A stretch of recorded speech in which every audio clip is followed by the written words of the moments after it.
Ayun guys, kung nakikita nyo, ito na yung aking Hubsan Black Hawk 1. So ang gagawin ko ngayon ay test flight or maiden flight, pero yung test flight ko ay will be broken into 2 stages or 2 phase. Ngayon ang gagawin ko na muna ay paliliparin ko na muna siya. I want to find out, yung titingnan ko sa video na to, or makikita nyo sa video na to, mapapanood nyo yung performance niya, yung flight performance niya. So hindi na muna ako kukuha ng video. Ang gagawin ko ay dun muna ako sa flight characteristics niya. So humingi siya ng compass calibration. Actually kinalibrate ko na siya kahapon, pero sige, compass calibration pa rin.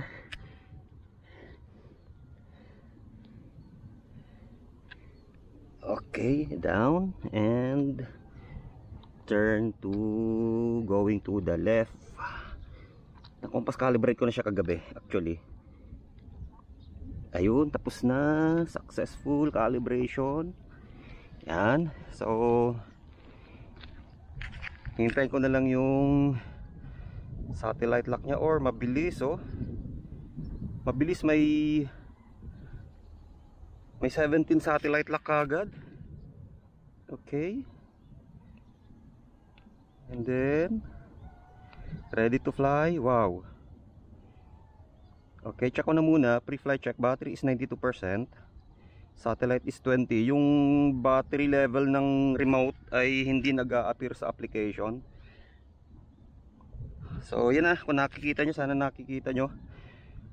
Di na muna ako kukuha ng video tulad na sinabi ko guys, kasi check ko na muna yung klase ng lipad niya, kung ano yung performance niya, yung hover, yan, and then konting fly around, and then second stage or second part yung video while flying. And then eto yung ano na muna, hover test or yung physical test muna, flight test, literal na flight test.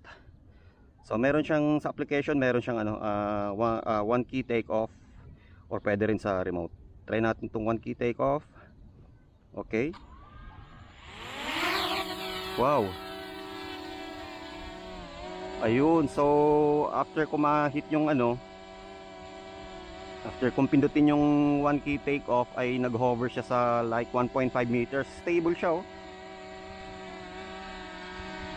Tingnan nga natin normal flight. Expert mode, normal mode. Yun, no, talaga yung downward sensor niya is 1.7, naglalaro sa 1.6 to 1.7 meters. Okay, 1.5, stable siya, oh. Wow, I like it.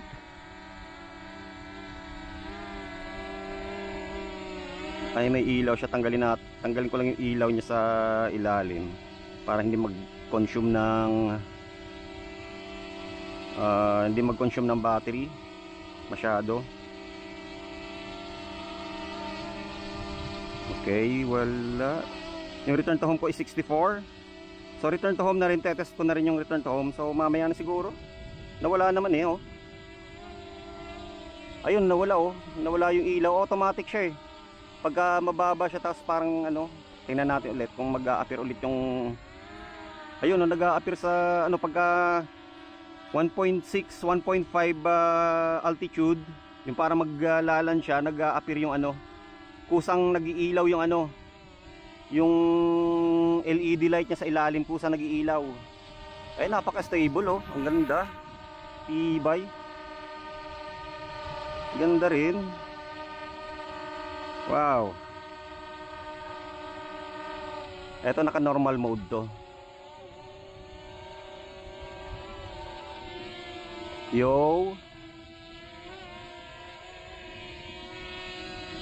Ganda rin. Yo. Yo to the left. Okay. Medyo mabagal lang. Siguro na-adjust naman yan sa application. So ito kasi yung stock application to, I mean wala akong binago sa setting niya. Ganda rin, no? Of course, eto ako. Ayan. Kita nyo sa application. So, hindi na muna kukuha ng video guys ha. Eto, yung screen record to nakikita nyo. Okay. I like it. Battery is 82%. Ganda. I like it. Malakas lang yung ano, parang pang Air 2S yung noise nya, yung level ng noise, pero okay, goods na goods. Ganda oh. Stable din. Black Hawk 1 from Hubsan, stable, ganda. Okay, hover ulit. Napaka-stable niya oh, walang variation sa altitude niya. Hindi siya bumababa. Hindi napaka-radical nung ano niya. Yung variation niya sa altitude. Ayun, napaka-stable oh pag nag-hover oh. Hindi tulad ng SJRC F22S kusang bumababa eh. Ito stable eh. Compared to SJRC F22S. Ayun parang nawawala ng altitude yun eh. Up down up down. Ito stable oh. Ayun nag-appear na naman yung ano at 3.25 altitude, nag-appear yung LED light nya. Stable oh. Ba't kaya nag-appear yung LED light? Stable siya oh. Very nice. Try ko nga sa sport mode. Okay, requires the aircraft to be higher than 5 meters. Ay, okay. Siguro because of the altitude variation na mangyayari.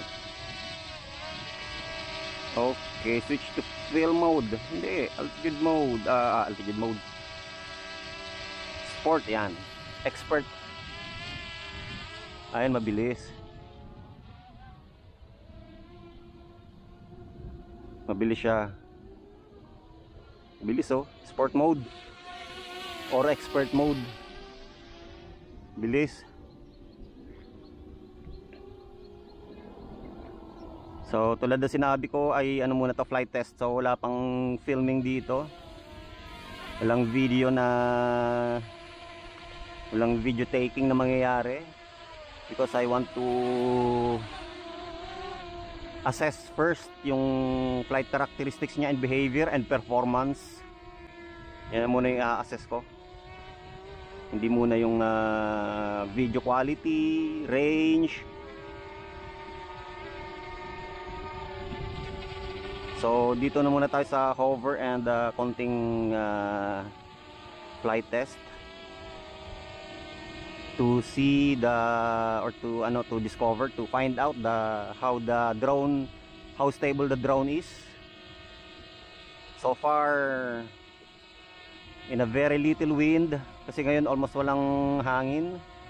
So maganda, solid aircraft. Solid guys. Napaka ano niya, yung tunog niya is napaka solid, parang napakatigas na drone to. Parang napaka-sturdy na drone, napaka-solid talaga. Sa tunog niya pa lang. Sa tunog ng propeller niya, parang napaka-solid. No?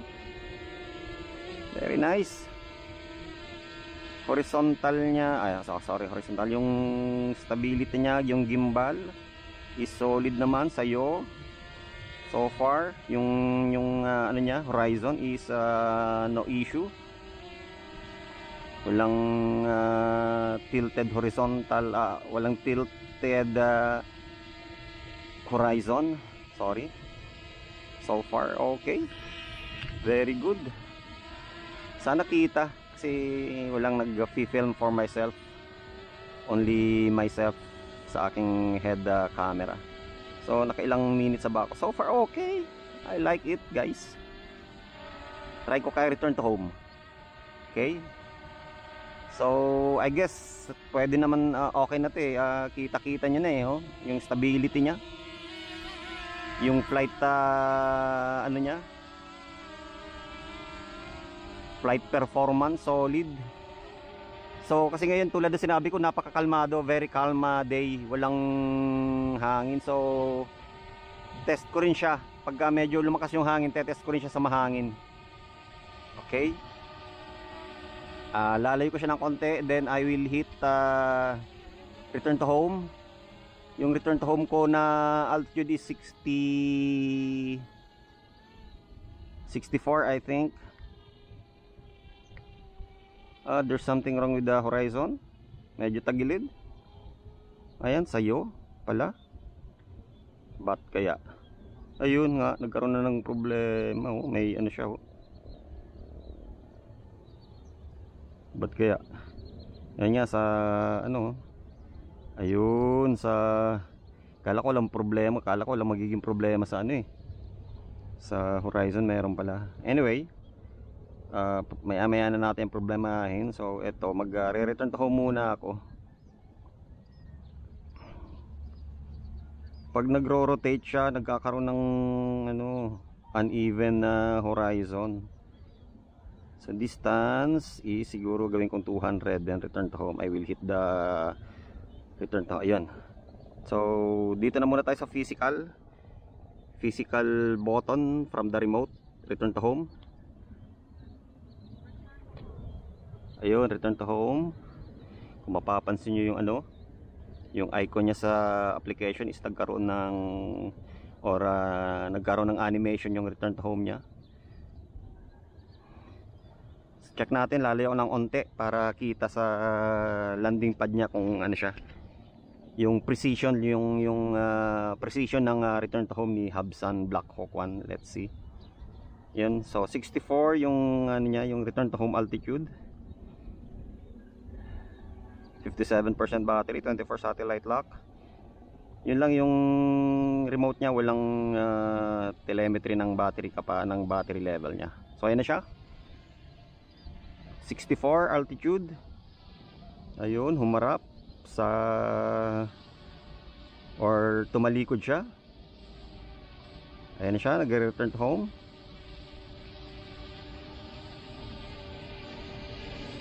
Panaunti para makita.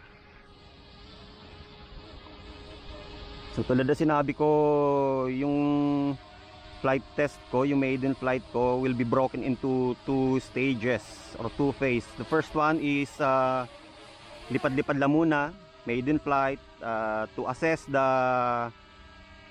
flight performance of the aircraft. So aircraft muna tayo, sa hardware muna, purely hardware.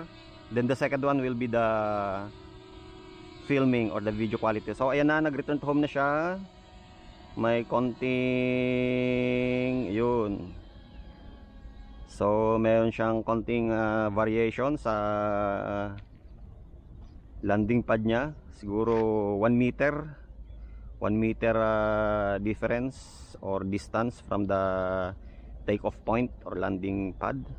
So goods, very nice. One more. Ayun, sa ano naman, physical ano ako.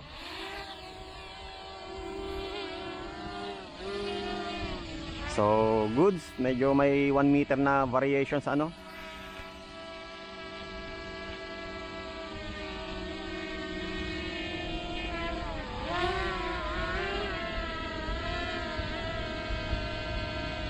Meron lang konting problema I think sa horizon.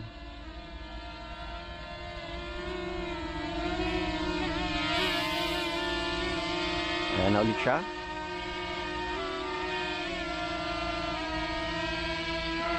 Parang nagkakaroon ng konting problema sa horizon pagka nagro-rotate. Nagkakaroon ng tilt, uneven horizon, tagilid pag ganyan. But anyway, baka ma-solve naman sa ano. Kasi this tulad na sinabi ko, my flight test will be broken into 2 stages. So physical muna tayo. Dito muna tayo sa physical drone, yung performance niya.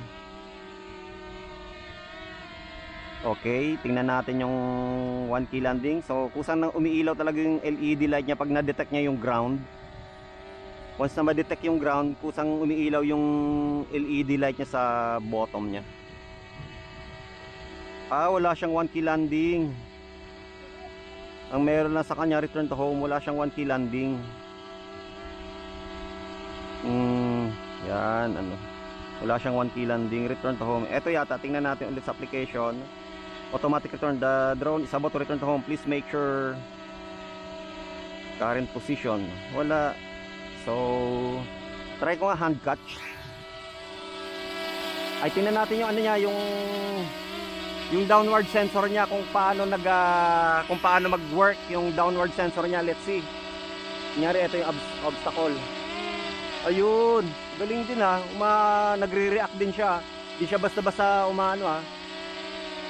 Ayun oh. Wow. Ayun oh. Wow, nice naman.